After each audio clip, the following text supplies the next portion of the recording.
Yeah. I think it was actually 800, about 850 square feet, not 1,200. That was One bedroom. a one bedroom, yeah.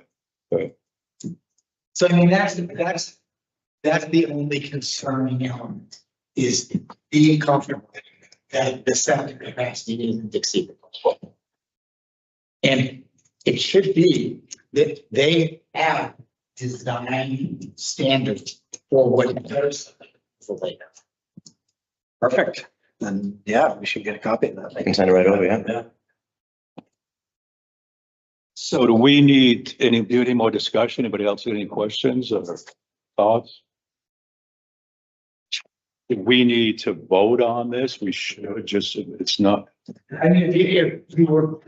a change. I think we want to have on a statement saying where the living area is going to end up. So it's simple as just a note in one of the note sections or refer to on the structure itself as saying that this is the location of the approved residence and a notation of what that septic capacity is. And if you were willing to do a conditional approval based upon that information being reflected on the plan, you could vote on it this evening. If you're not, and you'd rather see that information beforehand, then you wouldn't do it. They're either going to have the capacity or they're not. So from my perspective, a conditional approval would be okay, because if they can't meet the requirements, they're either going to withdraw the application or fix the problem. Question, would that require an occupancy permit? Yes. So that would be flushed out of that. I mean, they couldn't resign until they got it. So how's everybody feel about conditional approval? Reasonable. Good. Anybody want to make a motion? I'll make a motion to conditionally approve the site plan amendment. With the additional notation of the description of the living quarters and the septic plan. That's, yeah, septic capacity information. The capacity information. All in favor? Aye. Thank you. Can I ask a quick question, sort of talking to Sean about this? Is anybody familiar with the proposed House Bill 631? Have you guys, I know Sue and I talked about it, but So commercial property for residential. Yeah, we allow that. I'm sorry? We allow residential use in a commercial zone. That's bill part is and allow for municipalities and cities that do not allow residential use in the commercial districts. And there's also very, very, very large station in that it must be served by municipal water and sewer, which we do not have. Do you know the reason for that? Reason for that is because there's a lot of unused office space in zones that do not allow residential use that could be converted into residential. No, but why is it just soup, town water and sewer? Why not in a well? Exactly. It can create an enormous problem if you all of a sudden put an office building and put, 10 or 12 bedrooms in there and you've got a septic that can't get it and you have no place to put it because in theory you're in a commercial zone and your building is occupying the majority. I mean, lot coverage is a big thing. And so, when you get into those types of situations, it's really critical to have a lot of sewer and service. Yeah, it's a health and safety issue, more than anything. it's that specific law that was just passed. It talks about multifamily residential use. And that's not something that we do allow in Newfields. It's prohibited as a use. So we're going to have to address in some manner, that law. But that law doesn't go into effect until July of next year. Because the legislature understood that for most communities that would be affected, they needed at least one town meeting period to come up with how they're going to address compliance. I remember Clay warning us 15 years ago about multifamily, right? It's going to get challenged someday.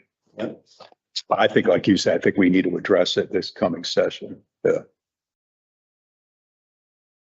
And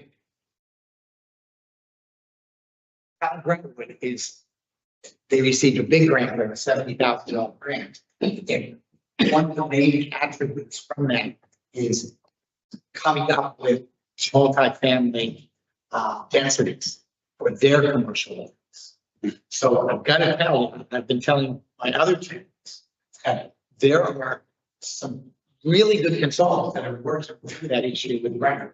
And that's all public information.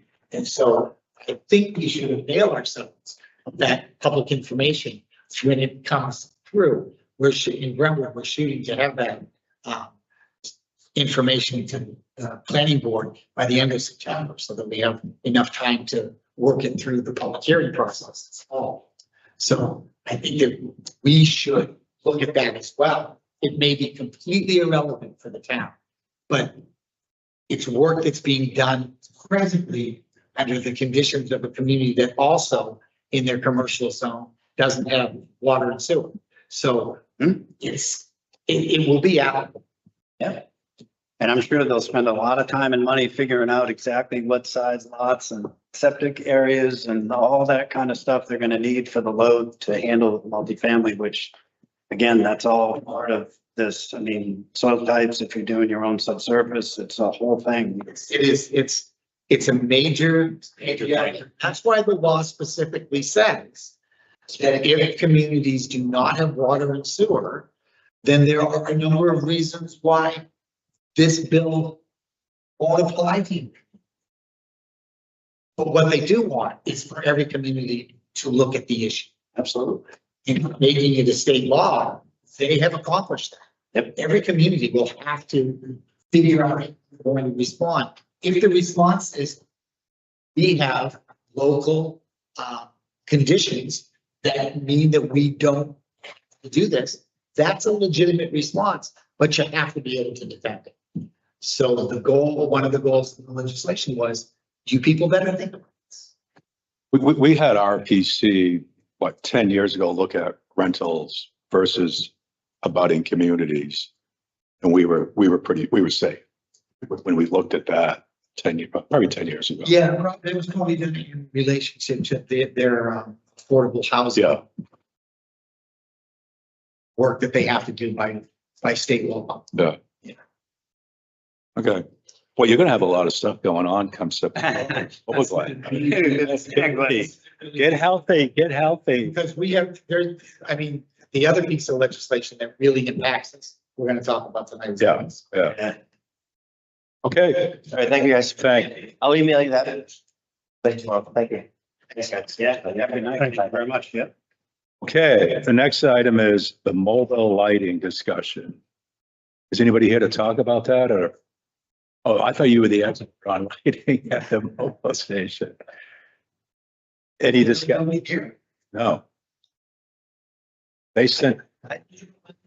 Yeah. Go shut the lights off. They responded that they weren't particularly happy when they knew that the discussion was taking place. So what's our next step? Is it an enforcement issue? And I still think our next step, they responded by sending us back the minutes. They said that they think that they're complying with the minutes, except the minutes specifically say the canopy won't display more light than the existing one. Correct. And that isn't what the result has been. And then it was further described, I believe. Yeah. So, I asked them to be here.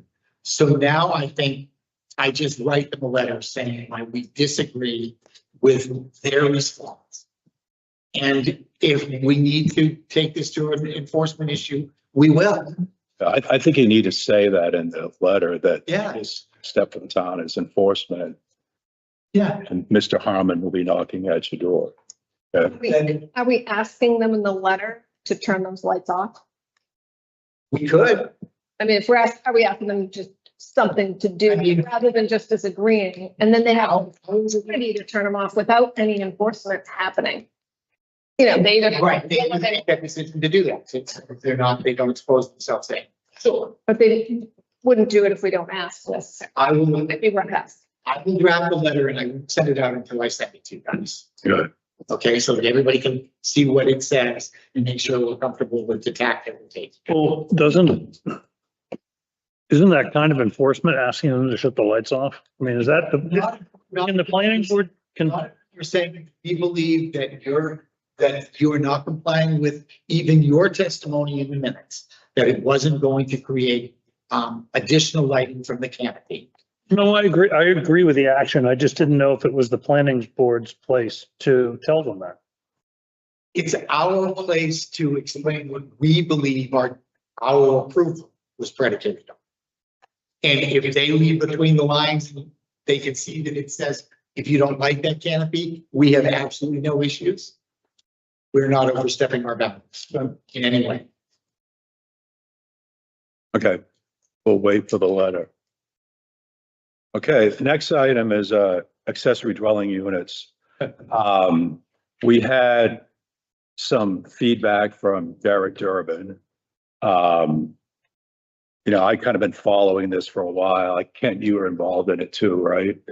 So, Especially with Mr. Shaw and relationship with what his job becomes. Yeah. I didn't see what Derek's outcome is, but I mean, he's telling us, I think, kind of the stuff Glenn would be looking at in the fall. I mean, when I looked at it, I saw the key thing. I thought we already have it in there that they be owner occupied. We don't want somebody coming in. Yeah, that's my opinion. a little bigger list. And then, you know, we know we can't now ask for more than one parking space for that unit. And the size. They have something else. No. If we have a requirement for parking spaces for residential units, meaning primary homes in our town, then I believe that same requirement would be imposed upon accessory dwelling units. But because we have a requirement for 4 parking spaces for primary and accessory dwelling units, or it's a requirement for ADU to come to light in our village. Apartments in our town. I think that means you need 2 for the primary and 2 for the ADU, although it is not defined that In our ordinance. in our ADU requirements. But now I thought the state's saying you can only require 1 parking for the, I think what Kent is saying is part of the new legislation is that specifically the aesthetic controls that some. We lost that space. It said if you don't require those same aesthetic controls over the primary residence, then you can't put them on accessory. Right. I didn't look at that phrase, that language as saying that also applied to parking. They were clear from their perspective that 1 parking space is all that should be required of an accessory dwelling. okay, that's what I'm saying. That's what the law is saying. I understand what Kent's saying. Yeah. There are elements in the new law that say just simply can't put additional constraints on the accessory dwelling unit that don't exist on the primary residence that's on the site. But the thrust of those is aesthetics. Right, because Derek comments about this on that last page. Town can only require 1 additional parking space for each accessory dwelling unit. So we now have single family, 2 spaces per family. And the 8, and we have 2 2 spaces defined in. Yeah, under site plan review 9112. And then it says 2 family, 2 spaces per family. For an ADU, it's only going to be 1. Okay, Right. 3. So if you converted your you added an ADU, you need to provide 3 spaces. And you can go get that space somewhere else. I mean, that's, Documented. yeah. So my first. Can we let stand our regulations and allow the state regulations to supersede parts or all of the state regulations may be challenged? What do you think?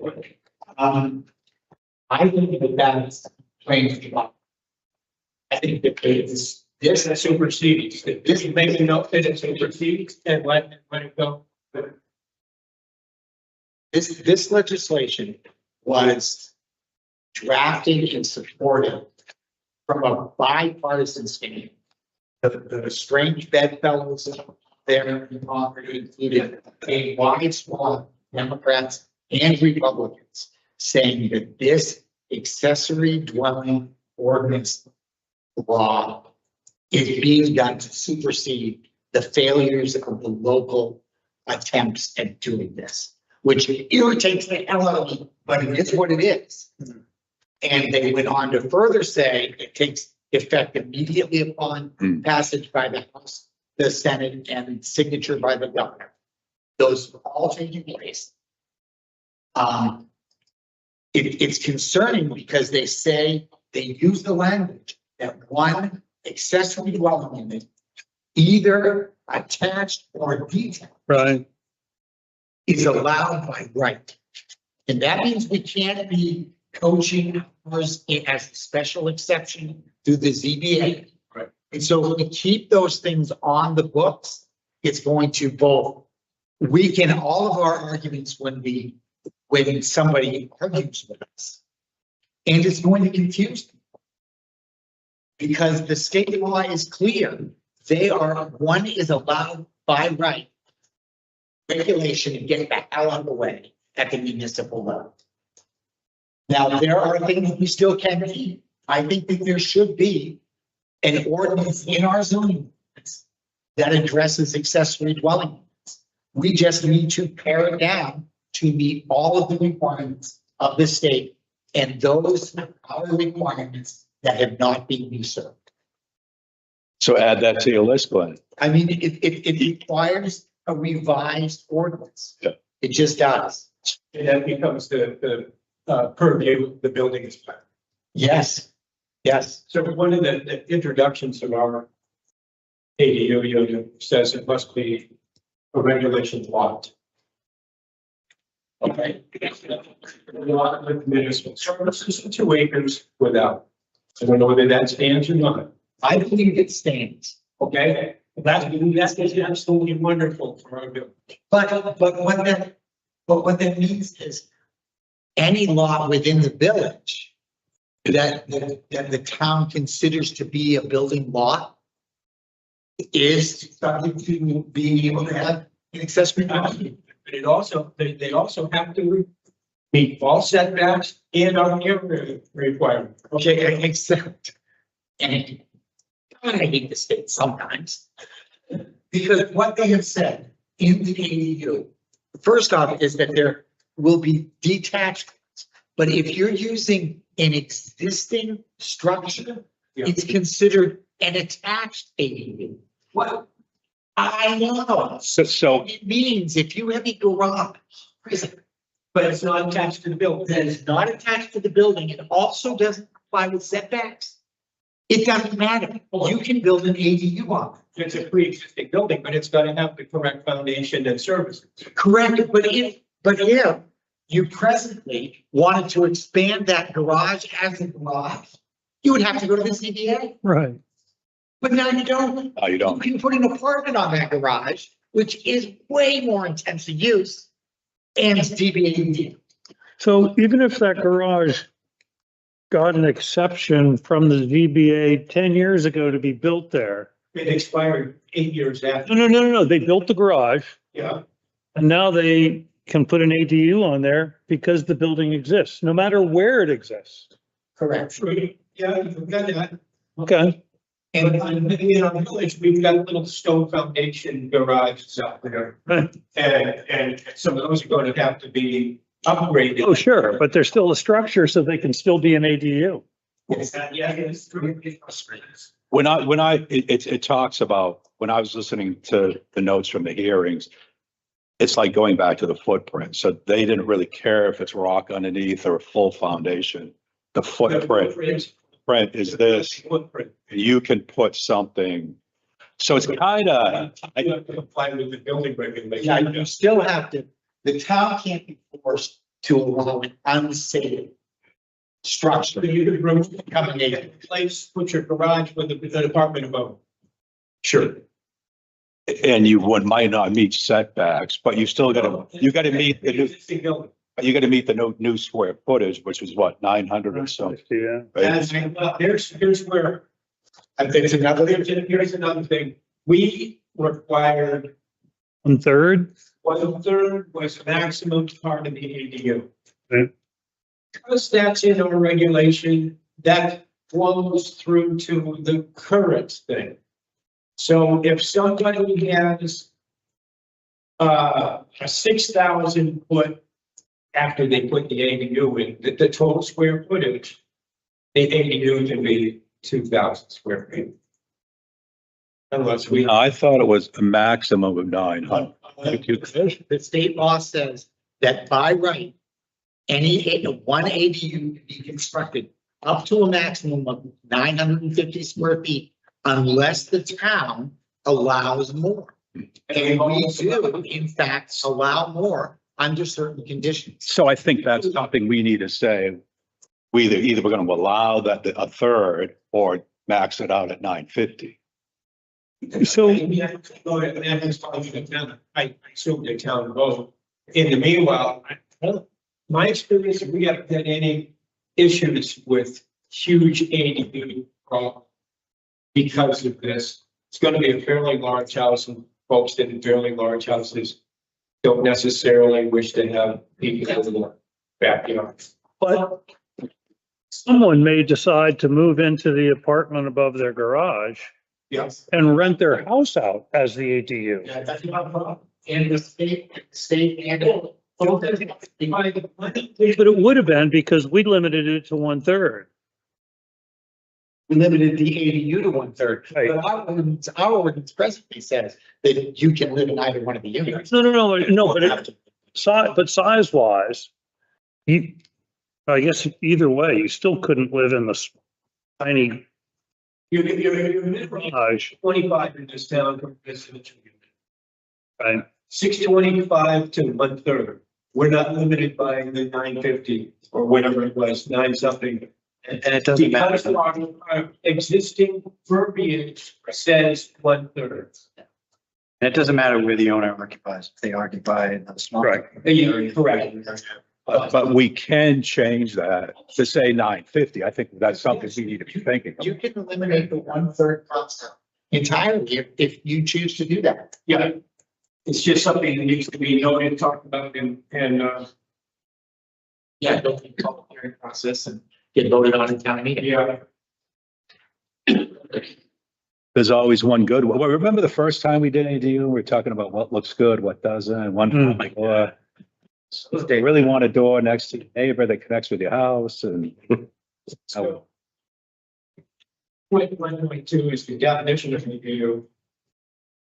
That probably ought to get modified. Oh, yeah. So in the meantime, the way I understand it, what I said, when I read it earlier, I said, wait a minute. I really think it should be owner occupied, but we already have that in there. So we don't have to worry about that. The state requires it anyway. No. And the state says that they can't be minimized and elements that they can't be unfinished. And there are a number of consistencies that are fine. So in the interim, we're probably pretty safe. We're not, it amazed me that it went into law July 1st. And wait a minute, who's made their zoning changes? Yeah. Well, I think, most significant part of this, I feel, is the fact that by right, a homeowner with a dwelling can put in an ADU, whether it's attached to a building, whether they can. Every single thing they want is now a two-family. Correct. However, the first thing I said is it must be a buildable lot, meaning pre-existing 1 acre lot, half acre lots, anything smaller than 1 acre don't qualify. I don't believe, I don't think it's true. Okay, well, that's then a buildable lot.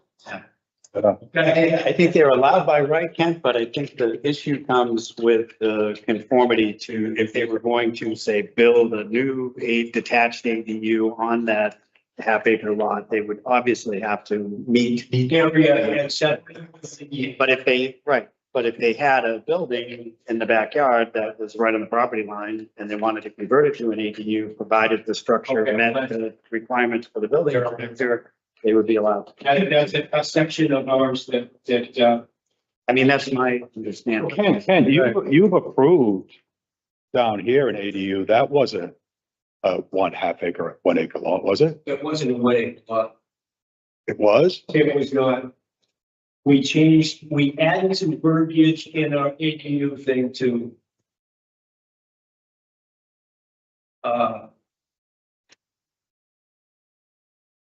make it 1 acre lots. I think it was after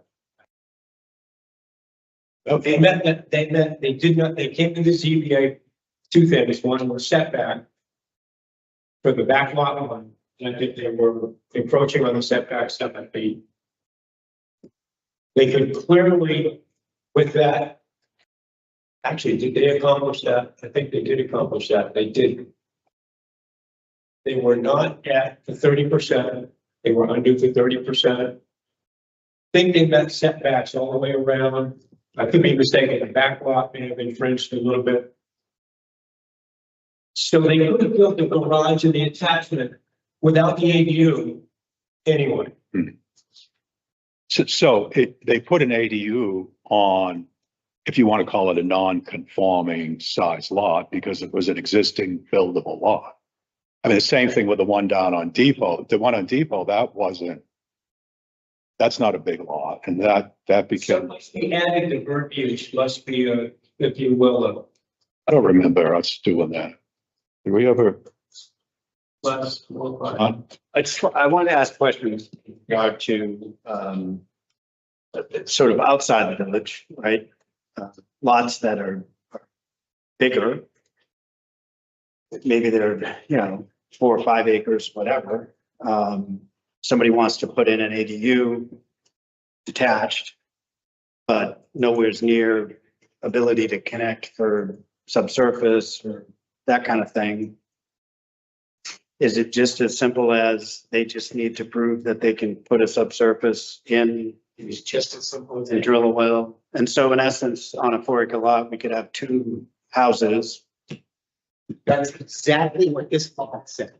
I just, Every citizen, there really is no single family lot left in the state of New Hampshire. So your example, 5 years later, they come in and subdivide and sell the house. I mean, they would have to. Correct. But they would have to meet the requirements. So I'm thinking more along the lines of somebody that's got a, maybe 150 feet of frontage, but they've got a 4 acre lot and they can't subdivide because it's, it's not Already that done. business, but Right. now they can build another house. Oh, Unless we address at this point, it could only be a third of the size of the Connors. existing dwelling. Yeah, Connors could have been. He could have turned one of those barns into a dwelling. He could have just Yeah, yeah. built his house out back and called it an ADU. Right. Yeah. I think you can see a lot of it. I was reading some other stuff that was going through this session. Do HOA laws restrict this, or there's some stuff that I know when they're, We don't enforce HOA. well, no, what I'm saying, does HOAs, can they enforce, it's a single family and you can't do an ADU? I believe that if you are in a subdivision with HOA restrictions, those are attached to your deed. Okay, I was going to need restrictions, and that, they did the same thing.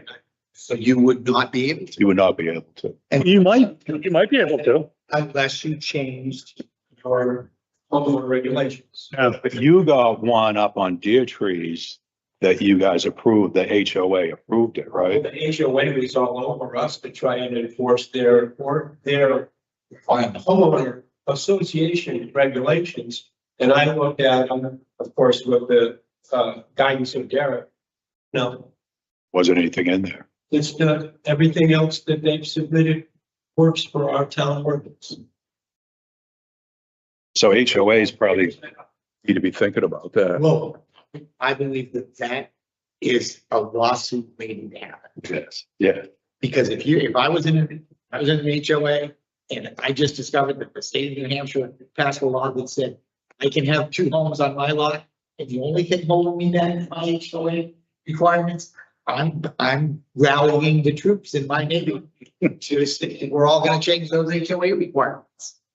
So you're gonna be standing all alone and everybody else is gonna go, I don't want your. And that's what we had up here. That's all well and good, except you're looking at $300,000 worth of additional value. Yeah. And people, money talks. Money talks. Okay, I think we beat that one up. I just get with one thing, and just to show the basic conflicts that 672.1 general court hereby finds and declares that planning, zoning, and related regulations have been and should continue to be the responsibility of the municipal government. Amen, brother. They've completely left their lane. They've completely, the state legislature has completely left their lane. Do they need a doctor or do they need a lawyer coming in? I think I need you. well, that'd get my adrenaline pumping. I think the next session, Now that's beat up thoroughly. I think the next session is going to be even more interesting. Okay, we done with that? Yep. Alternate planning board member appointment. Mike Sununu had sent something saying he's interested. Personally, I think he'd be a great candidate because he knows his stuff and he's shows up for meetings and, like tonight, we probably were one person away from quorum, so we need to. You make a motion? I don't. Is there no alternate now? Because Jamie's on? Sean is. Oh, I'm sorry. No, it's okay. I did want to share one bit of information that may influence your decision, that over the course of the next couple of years, I'm redoing a house in Portsmouth and I'm ultimately going to be moving out of town. I'm going to keep my properties in town, but I will not be a resident of town. So alternates, I think, ideally have potential to become long-term planning board members. So I'm willing to continue to serve and assist as long as helpful to the town. But it would probably make sense to consider replacing me as an alternate beyond even Michael. It bothered me that you said hopefully moving to Portsmouth rather than. Reluctantly. Yeah. I'm hopeful my wife will take me. My wife is moving to Portsmouth. I'm hoping to go. Oh, there you go. There you go. There's Yeah, I mean, is it make a motion? Yes, if we need a motion to that effect, I would say that I make. Good. second. All in favor? Aye. Aye. And now looking forward to along to this, like. Yeah, you're gonna forward that. Okay, And the appointment hours. the next thing is CIP update. Yeah. Okay, people, no. I have honestly begun to work on it. I didn't. Would you do that? So I need tonight just to get some guidance from you. The very last page of this is the project submittal that I sent to all department heads.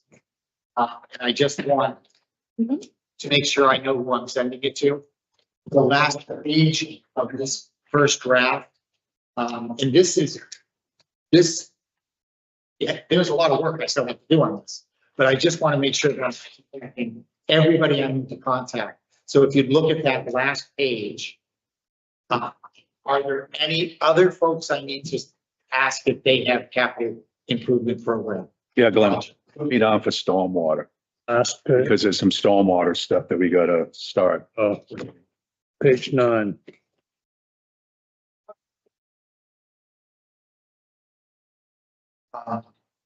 No, just, I don't do it. Do you get in school? We're gonna ask the school for theirs. Every school in the SAU has prepared a capital improvements program. So it doesn't mean diddly for us because we don't have different. But they were, the school up here, I remember couple of years ago talking to somebody, they said, yeah, they use some of their the impact fees to replace the furnace or something. So how do they get that money? So there's actually two schools. There's SAU and then there's Fields Elementary. Yeah, neither one we have any control over because it's a separate tax and program. But we can make a request of them to know what their capital improvement program is, and they have to give it to us. Yeah. And so I will do that, but all it is they're supplying us information. You can't do it. I mean, would that be Less. the same for the village water and sewer? Yeah, It's a separate entity. Would it just be a matter of, I don't know that we have a CIP in place. I'm not really sure, but For the water and sewer district. yeah, because it's a separate municipal. It's got a taxable, taxing agency. I mean, it doesn't impact the taxpayers in a way that these departments would. But when you pay a fee to connect to the sewer, right? So So how was that generated? That value? you mean, that's. Well, I think is it Sewer department, that's not anything to do. That's got nothing to do with the town. some water and sewer, but it's an impact fee or is it just a fee to connect? We charge connection fees for per bedroom for dwellings or if it's a, renovation or an expansion or a new home.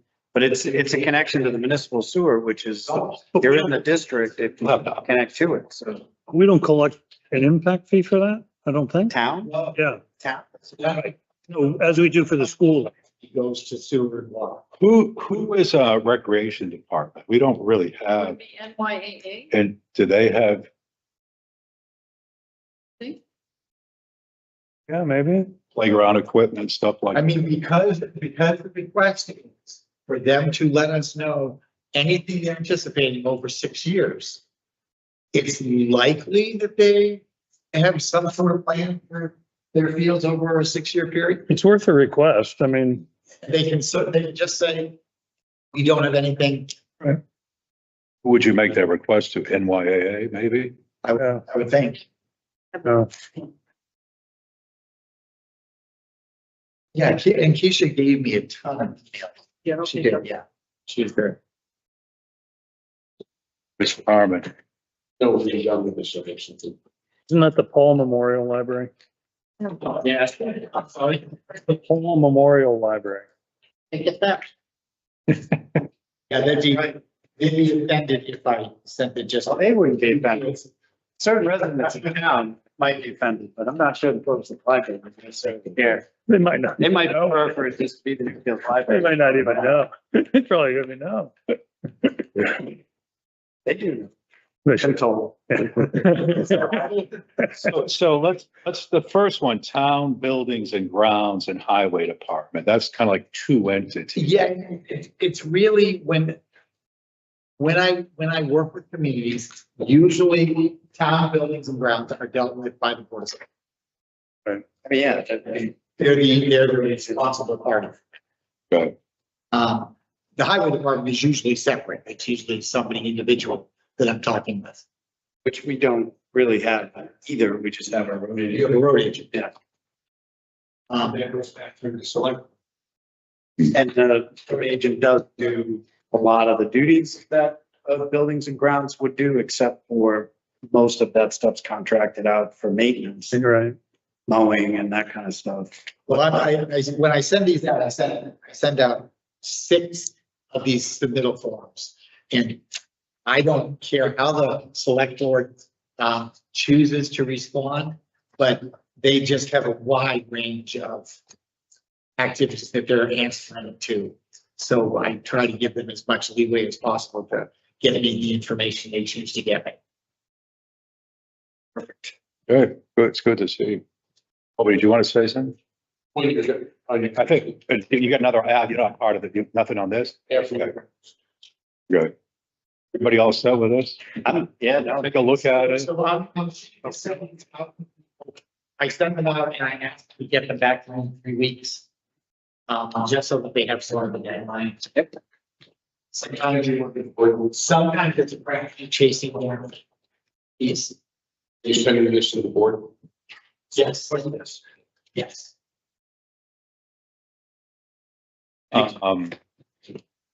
Okay, one other thing. We talked it's in the minutes from last month about the sidewalk between Meadows and Old Lee. Jamie was, yeah, let's get going on it.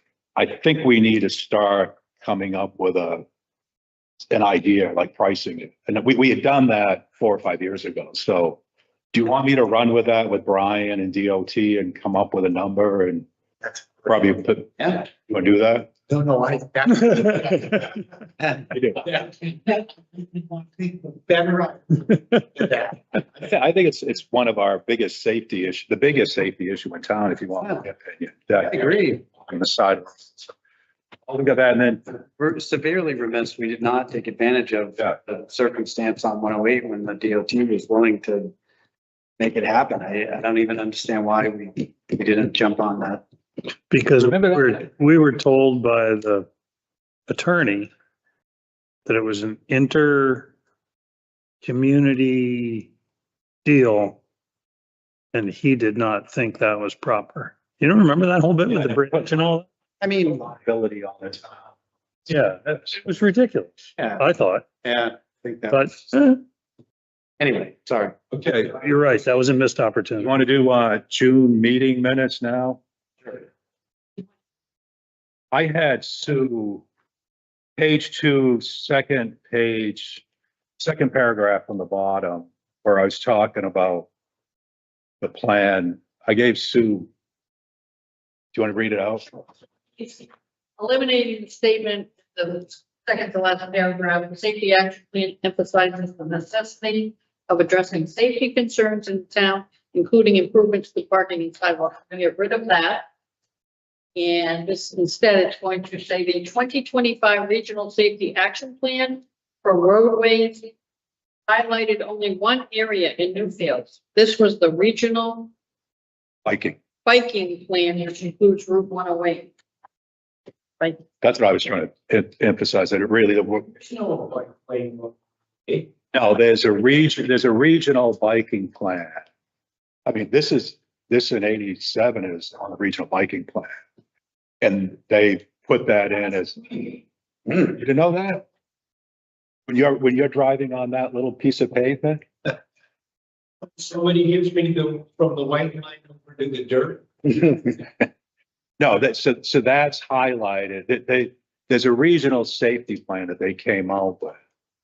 It's 111. there was at one time a discussion about getting involved with going across the railroad bridges on 108. The town didn't wish to participate in that, the level that they were asking for. But I thought that as they built the little subdivision at the golf course, that they didn't do what they said they were going to do, but all the improvements were going to include bike lane. And that little section worked partly because of the cracks between pavement. The next, when I sat in on a DOT thing about 5 years ago, the next plan is this side of Newmarket to do like they did on north side of Newmarket into Durham. That's the plan. So, and part of it out here is already set up when they widen Squampscott and, anybody else got any other thing on the notes? Motion to approve as amended, Motion to approve the June minutes as amended. Second, in favor? Aye. aye. Will be. One of the things that we're kind of concerned for, if you look at the zoning regulations, 4.7 noise controls, there is a lack of clarity if you look at table 1. Talk about commercial industrial zones, no limitations day or nighttime, then we go into industrial uses 70 and 65. We go into commercial uses, includes professional office structures 65 and 55. And then we have residential, just blank residential uses, multi-family 60 and 50. There's a lack of clarity, and I'd like to put this on the next agenda and get the sense of the board of where we are at in these numbers, such as where does a residential agriculture area fit on noise numbers? We don't have it in there. You can make an argument that it's residential / agriculture, residential taking primacy. Therefore, it's going to be 60-50. But is it a commercial entity? Commercial entities theoretically are not allowed in residential areas. However, there's a lack of clarity here. And this is an issue that we may be facing in the future. Yeah, I think I would like the sense of the board, I would like to take a look at this and see what the sense of the board is. For lack of a better term, the legislative history when this was put into place. So we can have some firm footing on dealing with this in future events. Is that succinct enough? I'm doing my best here. maybe we can, Glenn, could you like look at some other towns or something? Charlie. Okay, yeah. We can do that. I guess one other thing, because it started, it's part of the planning board is the stormwater stuff. So just to give you guys an update, we're moving ahead with Summer Pleasant Street. There's been some, who knows where the flows goes. We finally have figured that out. HTA is doing a design concept, the basis of design report.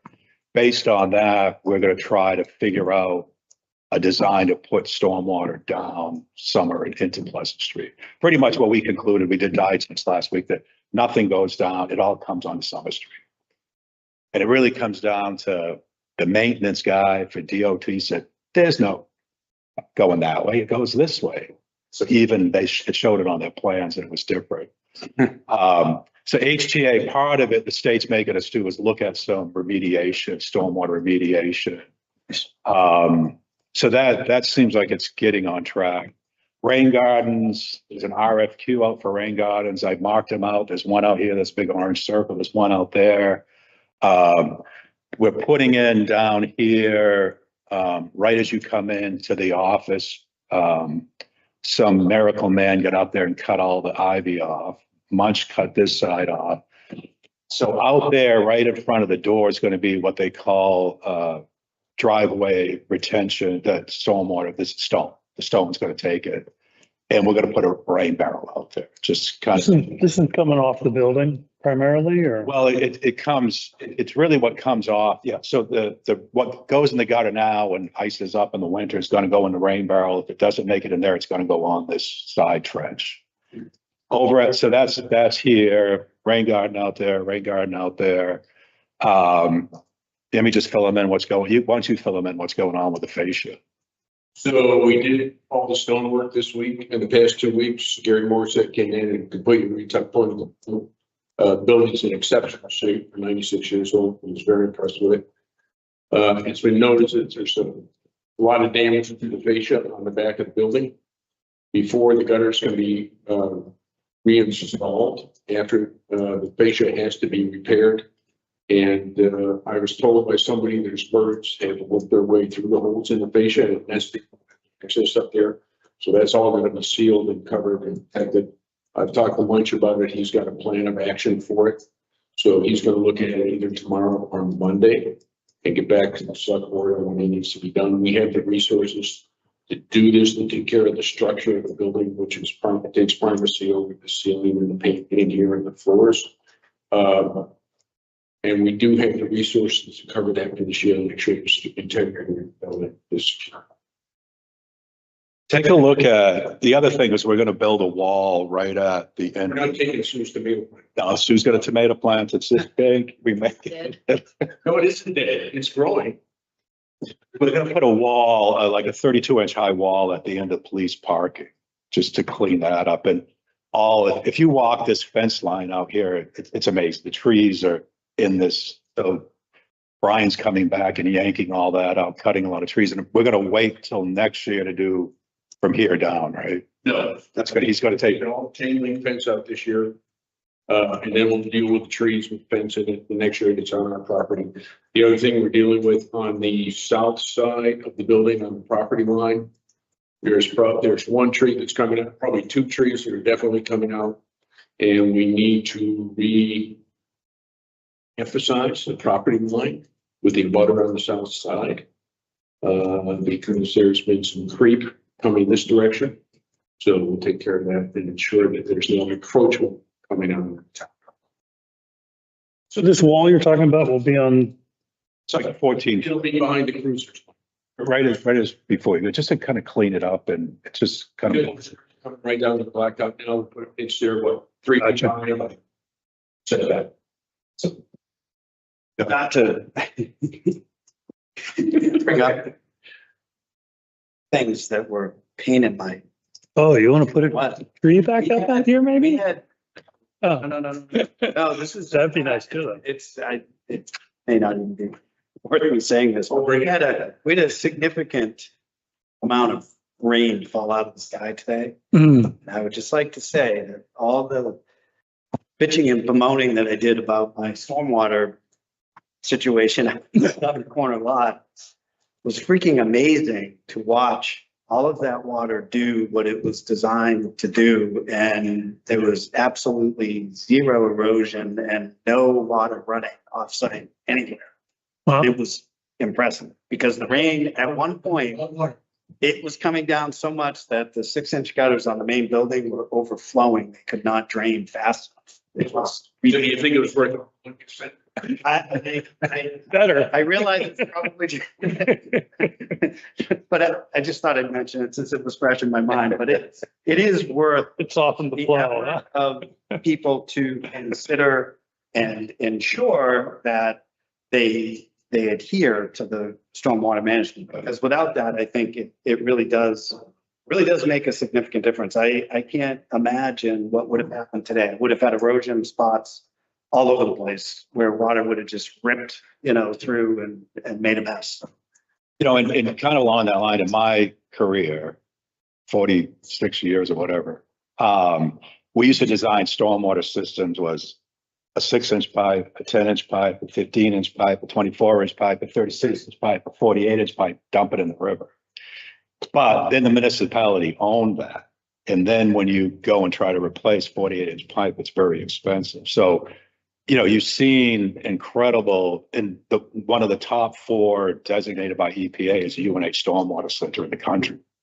That how to deal with stormwater, and now you get developers who that's what they want to do.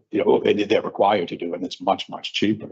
And it's recharging our groundwater. It's treating the stormwater that does run off. Yeah. Can we water outside now? We what? Can we water outside now? Rain barrel? We'll keep you posted on that. Hope you just, My neighbor's watering it. yeah, well, he can. He's got his well.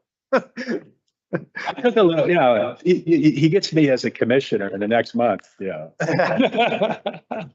It's working though. It was so good to see the rain. I filled up 2 rain barrels today and it was great. Very good. But it was coming down. Yeah. Yeah. As we talk about the gardens, and I think they're gonna be wonderful. My old house has got the rubble stone foundation below the bricks, and it leaks a little bit, and that's the nature of many of the old stone foundations below grade. I have a little concern about the town hall with the stone foundation below grade, and whether there needs to be some consideration towards keeping the water just a little bit away from the building.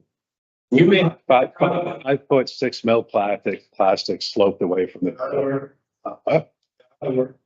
both sides. I don't know about the front now, But I think just taking, right now, all this water, Yeah. well, it goes, it's supposed to go in the pipes, but it just, for years, is just going over the gutter. It's because the garden club owns the gutters and they're. Garden club. It's also. So right now, what's all this water into the, and those pipes that go down the side of the building will disappear. I was thinking that as that was part of this across the front wall. I don't know what, Say rubber roofing and rubber, that any of those things keep it away. is there a problem down there with this wall? But I don't, afraid it's covered. You can't see it. Well, it may be simple as moving the gutters a little further away from the roof line, so it's not rolling off. Past. Well, I think once the gutters are clean, and we're gonna put gutter guards on, that will solve that problem. And then I think I would. Subterranean, if you will, dam makes the water flow, what, 5 feet away from the building?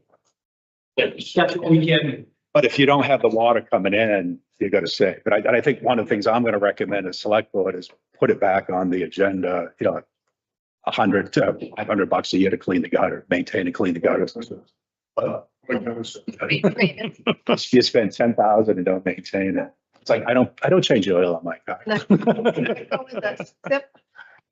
They did it when you got it. Yeah, it's fine. Anybody got anything else? Nope. Thanks. Glenn, it's nice to see you. Nice to see you. Motion to adjourn? So moved. We're supposed to be taking time too, 8:00. That was a new RSA. Yeah, you.